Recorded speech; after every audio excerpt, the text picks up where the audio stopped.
जय हिंद मित्रांनो, माझं नाव यशस्वी सचिन वाणी from officers career academy.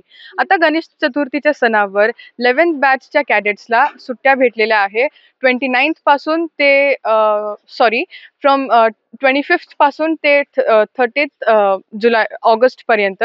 असंच एक कॅडेट आपल्या सोबत आहे, जे आपल्या फॅमिलीसोबत गणेश चतुर्थीचा हा जो उत्सव आहे, हा जो सण आहे, तो साजरा करण्यासाठी घरी जात आहे. ते देखील 4 ते 3 महिन्यानंतर. तर चला त्याच्यासोबत आणि त्याच्या पेरेंट्स सोबत आपण जरा गप्पा मारूयात. जय हिंद. Please introduce yourself. Myself Omed लिफ 11th बॅच. मी आज आता लई तीन महिन्यानंतर घरी जातो, तर मला खूप आनंद होतो. खूप छान.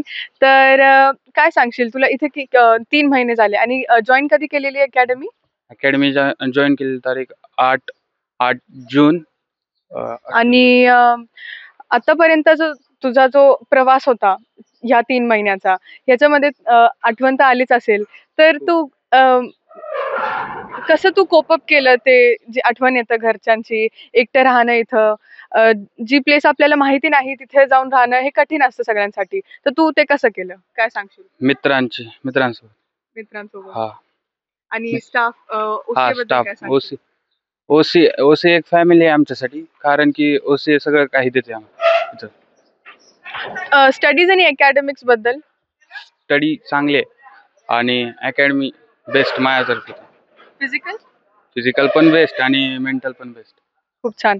तर आता ह्याला 3 महिनेच झाले आहे इथे. ह्याच्या पूर्वी त्याचा जे कॅरेक्टर होतं, त्याचा जो व्यवहार होता तुमच्या सोबत, त्या व्यवहारामध्ये आणि आता तुम्हाला काय बदल दिसतो? तो अगोदर जास्त बोलायचा नाही, आता एकदम म्हणजे चांगला बोलतोय आणि थोडा बॉडीमध्ये पण चेंजेस झालेत. म्हणजे फिजिकलचे ट्रेनिंग पण खूप चांगले होत असेल बहुतेक, असं वाटतं. आणि एज्युकेशन पण मस्त आहे. आता त्याला दर रविवारी संडेला बघतो ना, तर तो बोलण्यातून कळून जातं काय शिकला काय नाही शिकला. आता त्याला 3 महिन्यानंतर तुम्ही घरी घेऊन जात आहात, तर तुम्हाला कसं वाटतंय? चांगलं वाटतंय ना, आता 3 महिन्यानंतर येतो म्हणजे एकदम चांगलं वाटतं. खूप छान. तर ऑफिसर्स करिअर अकॅडमी सोबत मी यशस्वी वाणी. जय हिंद.